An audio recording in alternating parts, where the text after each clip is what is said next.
Hey everyone, I'm Stephanie, and I believe that all readers should read children's literature, especially adults. So that's what we do on the KidLit Love podcast. We celebrate all things children's literature, picture books, early readers, middle grade, and young adult novels too. Whether you're an adult reading to your inner child or connecting the young readers in your lives with fantastic books, you've come to the right place. Each week, we'll talk to a different children's literature author and discuss their books, their hopes and dreams for readers, their writing process, and much, much more. So, grab a notebook to build your TBR, and let's get to today's episode of KidLit Love.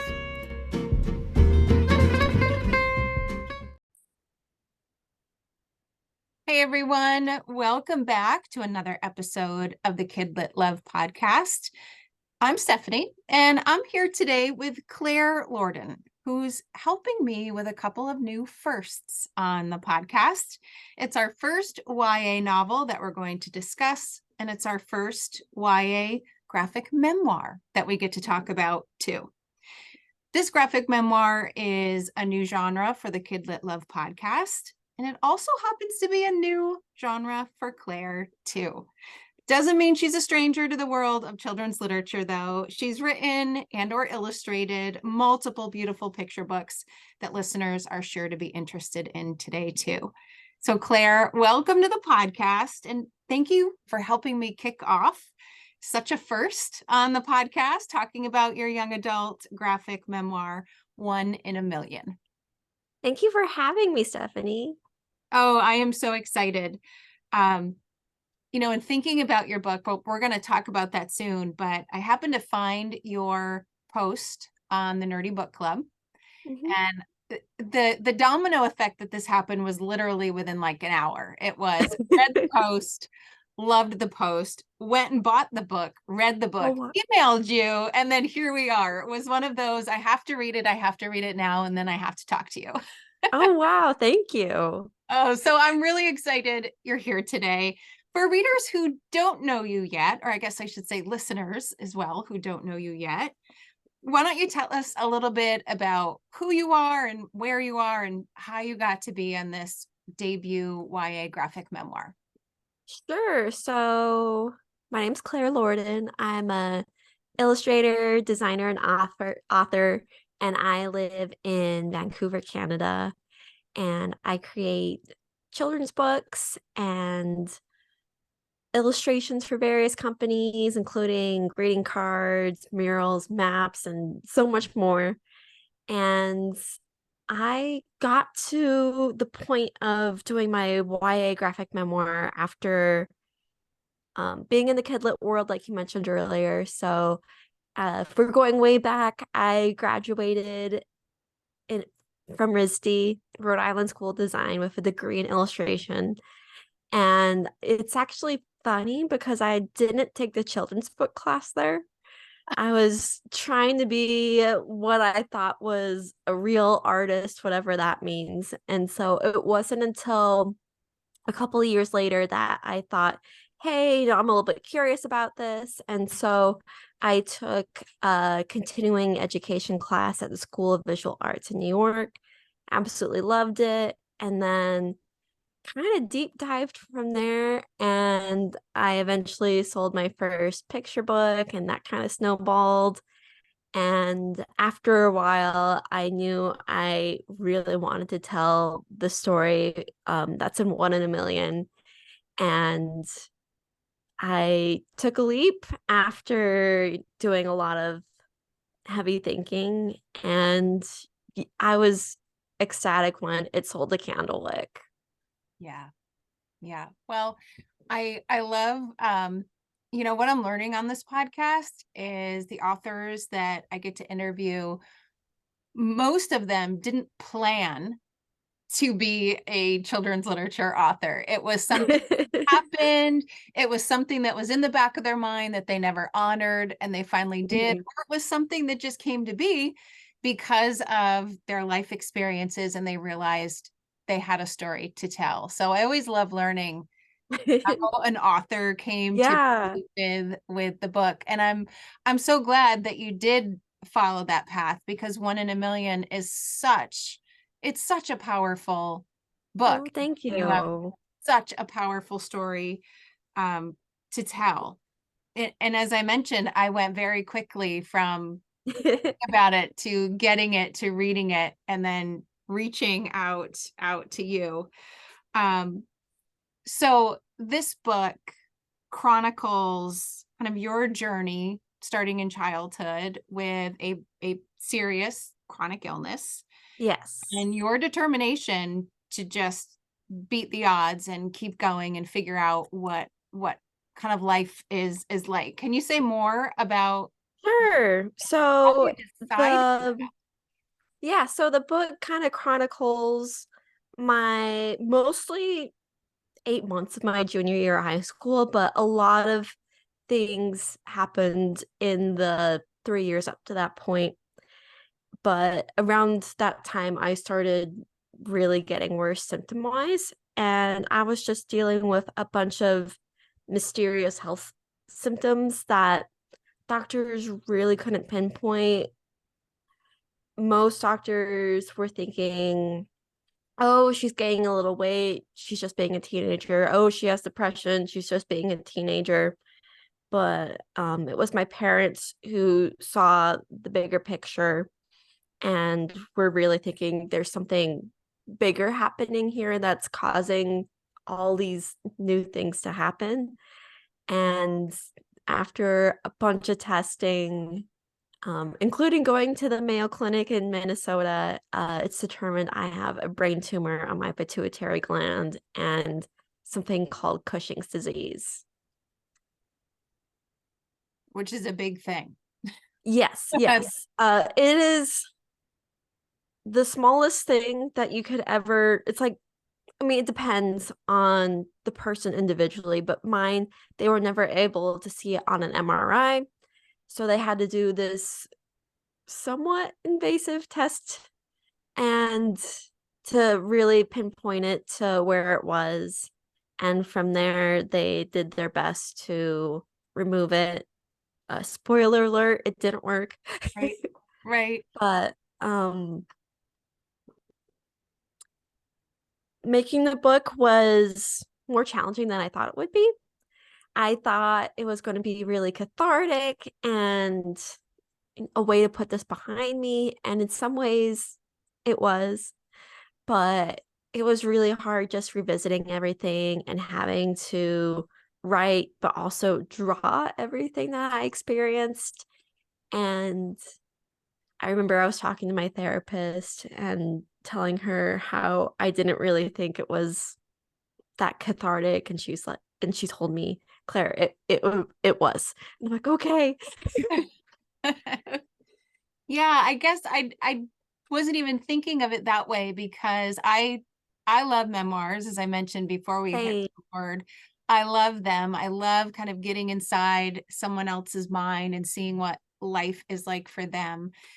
And I get to imagine, my own mhm. images, my own movie in my mind, if you will. But you were doing both for the reader. You were reliving in terms of words and reliving in pictures, like this whole right brain, left brain kind of coming together, which definitely would Yes, make it so much more powerful and probably challenging. I mean, there very. are some pretty rough things that you went through that are chronicled in there that I can't imagine must have been hard to go back Yeah, to.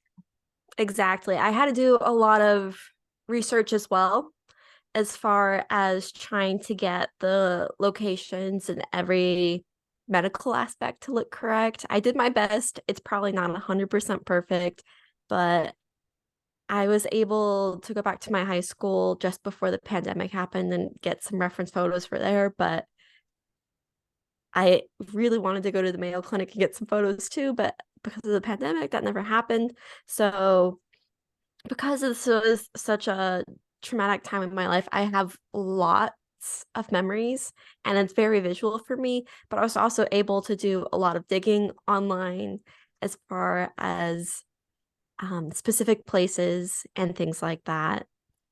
Going back to what you were saying earlier about, having to do the visuals as well. Mhm. Some of my favorite spots in my graphic memoir are kind of the darker or blacker pages, Yeah. which are these, I don't know if there's maybe 5 or 6 of them and interspersed in the graphic memoir. And there are these little scenes where I describe, and well, it's mostly showing Right. what certain symptoms feel like. And this happened early on in the book process because I knew it was going to be a visual medium, and I wanted to show people that hadn't experienced those symptoms what having something like that felt like, because it's one thing to tell somebody, oh yeah, I have depression or I have anxiety or I have insomnia, but if they've never experienced that, they don't really know how deep and how much of a struggle that is. And so I really wanted to sketch these out. They're kind of in a little bit of a different style because I wanted them to be a little bit more reminiscent of the sketching I did around that time, and the sides of my notebooks and things like that.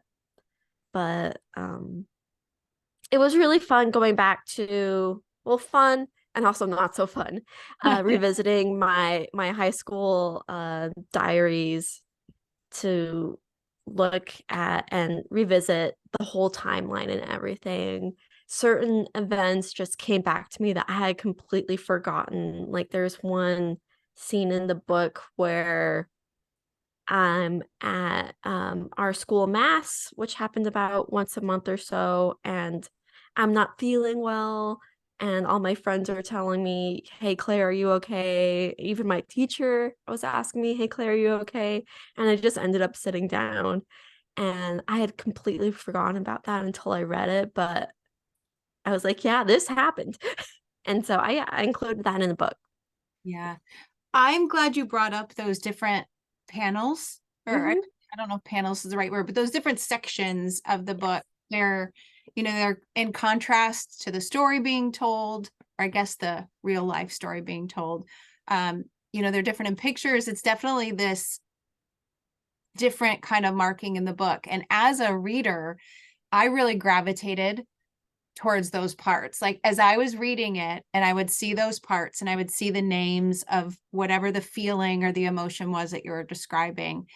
And I instantly felt this invisible kinship to you. Mm. As the reason I went so quickly through the phases of seeing your book and finding your book and reading it is because I also, as a teenager, I had a chronic illness.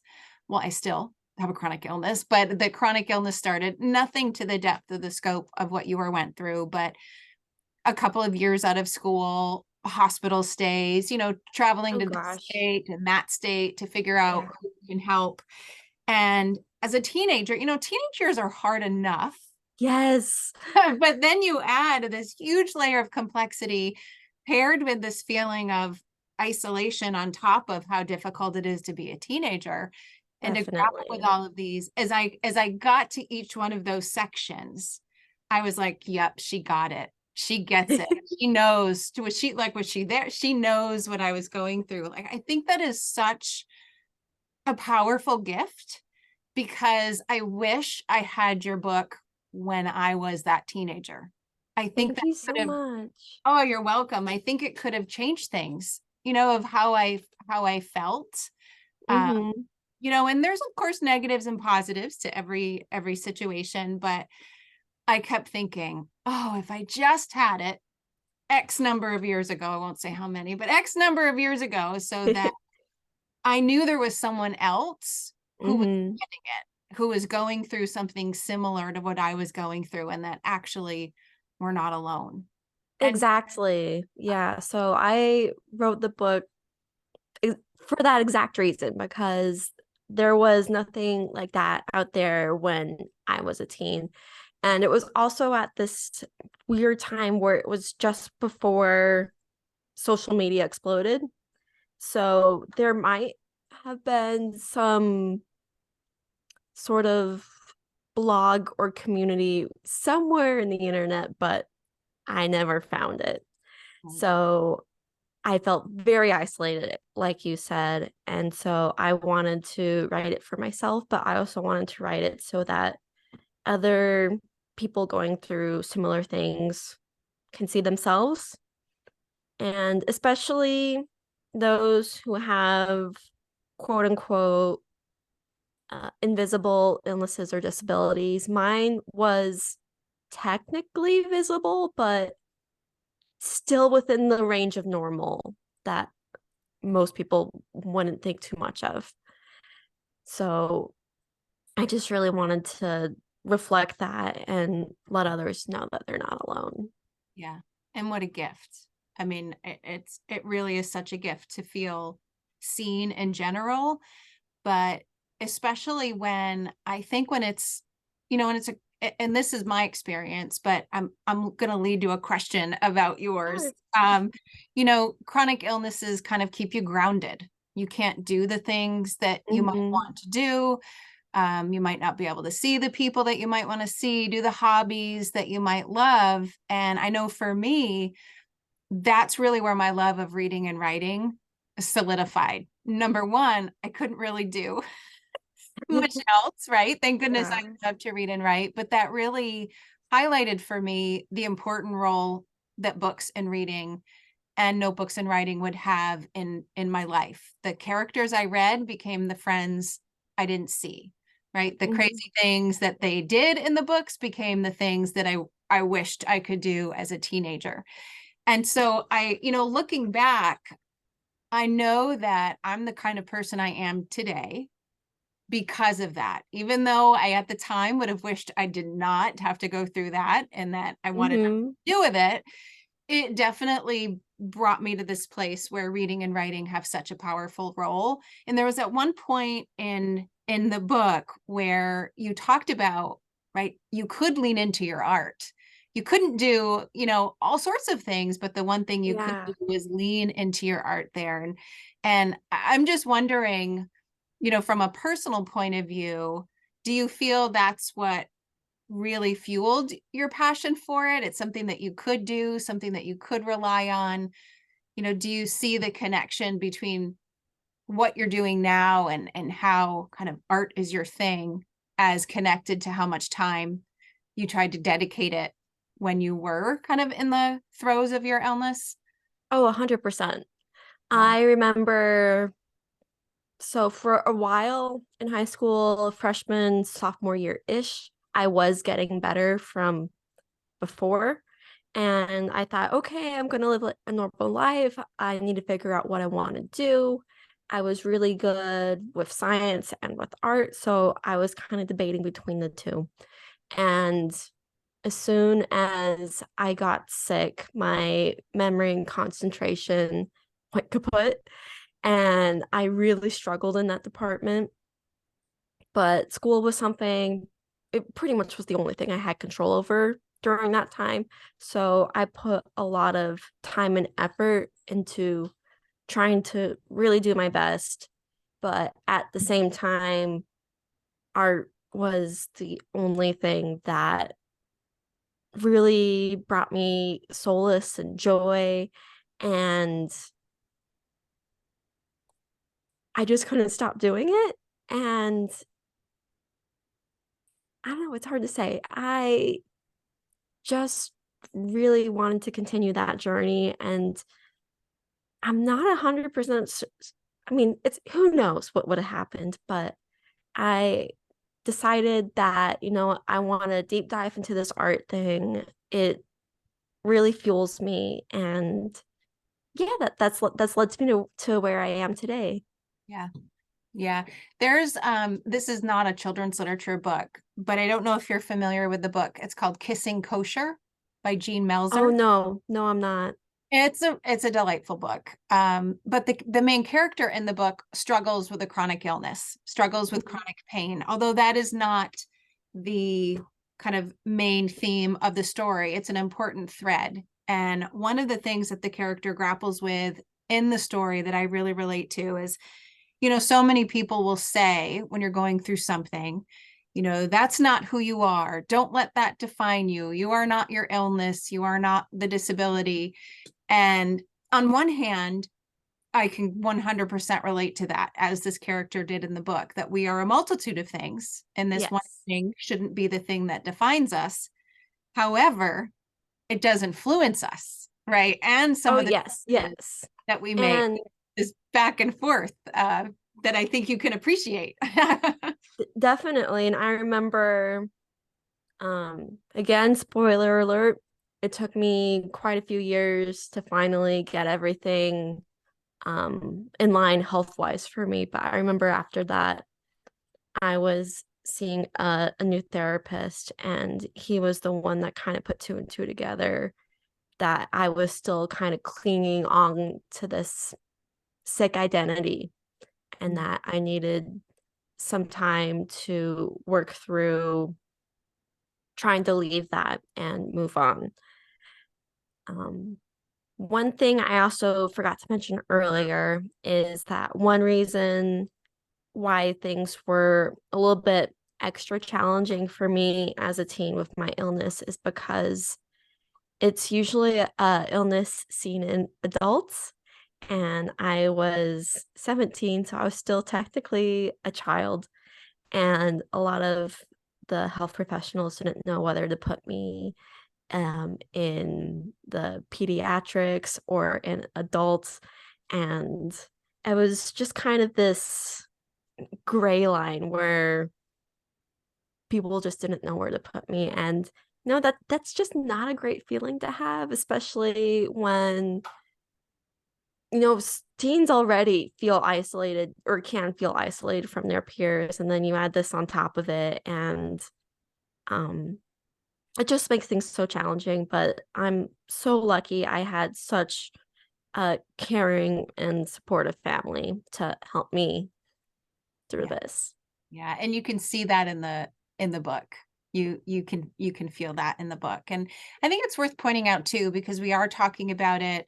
It is your graphic memoir. It is about a main character going through a chronic illness, and we're talking a lot about that aspect of it. Yes. I don't think it's a book only to be read by people who want to be able to relate to the character, right? Oh It is yeah, definitely. so much more.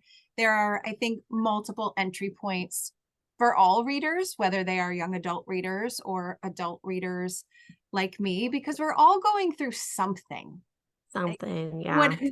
no matter what it is, it's something that all of us are grappling with. And just seeing from a different perspective how someone tackles and overcomes their thing, whether it's your thing that you're going through or not, can just be the medicine you need, or the inspiration you need, or the connection, even to know that, okay, whatever my thing is, right, there's a journey there for me too. So I just want to make sure I put that out there, because I'm spending time on that illness part because it was so incredibly powerful for me.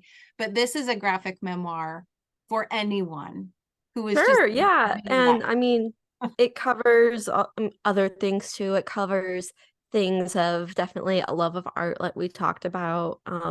In it, I'm still able to play lacrosse. I did that when I was in high school. I was the goalie, so it wasn't as intense of a position. I mean, it was intense in other ways, getting balls chucked at you very quickly, but I was actually pretty good at it. So but I mean, there's themes of friendship, there's themes of family, um Yeah. just trying to figure out your way as a teen through life and school. Yes. Yeah. There is so much for everyone. And I think too, if you are a parent reading it, there's a whole nother lens that you could consider of just getting the inside perspective of a teenage mind, of someone who is going through something and just getting through the teenage years. I really appreciated being able to read it from the personal perspective where I was relating to you, but Mhm. also that parent perspective too, of just what it is like to grow up as a teenager and to, to have to look at it in a different way, how parents can help, how they can be supportive, how they're, in the closeness of it, but also the things that they did kind of in the background to be Mhm. supportive too. So I really appreciated it from so many different angles. I felt like I had, multiple people on my shoulders as I was reading it that I could connect to, which Oh, is thank you so much. that's a huge testament to you and the book. It really is remarkable. I appreciate hearing that. I really tried to get into my teenage mind and place as much as possible. Again, reading my childhood diaries was very crucial, and it was just interesting to see while I was reading them where my priorities were, what I was thinking about every day. And again, I tried to relay that through the book. Yeah. I used to keep a diary too, multiple diaries everywhere, notebooks everywhere. I have no idea where they are. So I don't know No. what happened to them, if they were in moves. Someone who found them must have got a chuckle over the things that I was probably talking about at the time. But I love that you had those and you saved them because like you said, when you think you're going to remember everything, you don't. We don't. And No, look back. no. And especially like before I mentioned that my memory wasn't the best at that time. And so relying on these diaries was very helpful. But I also asked family and friends about certain events that necessarily weren't mentioned in them, but that I knew happened. But I was trying to put together, sequence of events, time, place, that sort of a thing. So that was also fun and somewhat interesting, like interviewing my friends and family about that.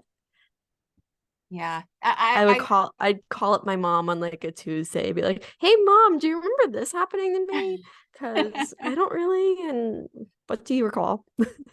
have her fill in the blanks as well. Yeah, Yeah. she was a very good sport about it. Thank you, mom. Moms are the best. Yes, they are. I Dads too. That's true. That's true. All caregivers, right? I think it's a good reminder, or maybe it's a good suggestion or inspiration too for people that are listening.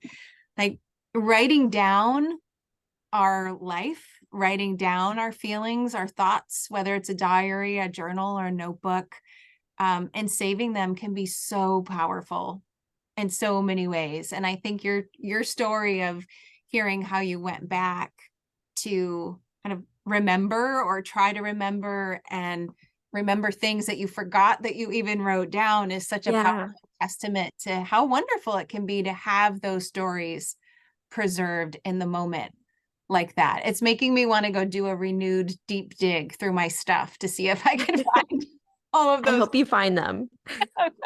Me too. I'm not confident, but I think I'm gonna have to give it a try, somewhere in basements and stuffed boxes. I definitely got a couple laughs out of reading them again. Yeah. Oh, I can imagine going back to my teenage self and wondering what I had written. So I know you have multiple picture books, Yes. the YA graphic memoir. Are there other things you're working on that we could get a sneak peek into or projects that Okay, are on the so horizon? yeah, so they're in the very early stages at the moment. So I'm not sure I want to talk about them quite That's yet, just okay. because I don't want to say something and then have me make a giant edit and then Yep. have it be completely different. No, I completely understand that. So we will just keep our ears open and our eyes open to see if anything else comes our way. Yeah, I have a couple early drafts and I got this amazing idea the other day for something that I'm really excited about. I can't stop thinking about it. So I love when that happens. That's the sign to jump in, right? Oh, yeah, we'll see where it goes.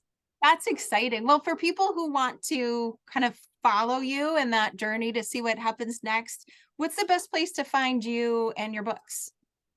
Sure. So my website's probably the best. So it's www.clairelordon.com. That's CLAIRELORDON.com. I'm also pretty much on every social media at Claire Lordon. There's only one of me that I know of. I mean, there might have been a second one, but I think it might have been a misspelling somewhere.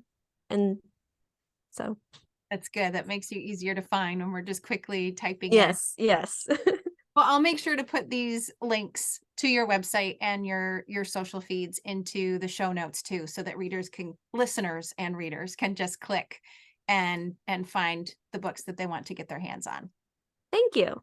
Oh, you're welcome. Thank you so much for taking the time to come on today and talk about One in a Million.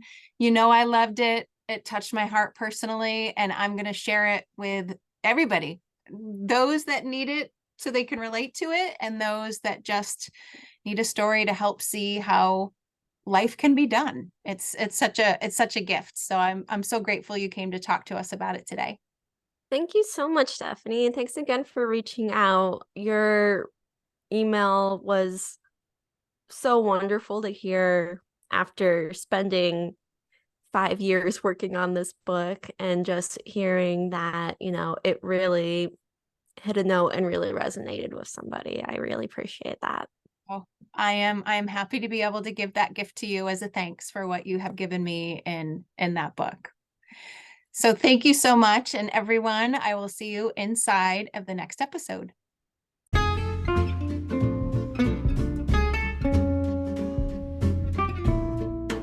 Thanks for listening to today's episode of the KidLit Love podcast. You'll find links to all the books, resources, and ideas mentioned in the show notes at alitlife.com. And if you want more, you might like to listen to my other podcast called Get Literate. It's a podcast that explores all things books and reading, notebooks and writing, and everything in between to build a life you love. One more thing. If you love what you listened to today, please take a moment to rate and review the podcast, or take a screenshot of the episode and text it to a bookish friend. This helps the podcast grow and builds our bookish community of KidLit Love. Thanks for listening.